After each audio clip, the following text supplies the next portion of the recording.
Does your Yale lock inexplicably unlock when you try to lock it?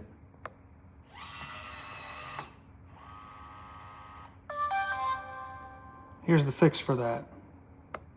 Wake it up. Put in your code, your master code.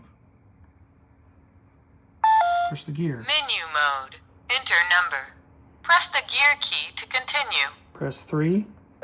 Advanced lock setting mode. Gear. Press 1 for auto relock. Press 2 for inside indicator light. Press 3 for one-touch locking. Press 4 for privacy button. Press 5 for handing the lock. They call it handing the lock. Handing the lock. Press the gear key to continue. Handing the lock. Unlock the door. Press the gear key to continue. Make sure your deadbolt is unlocked as it said. Handing the lock.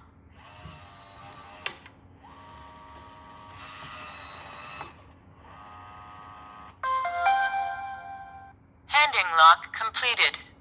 And now, it locks like it's supposed to.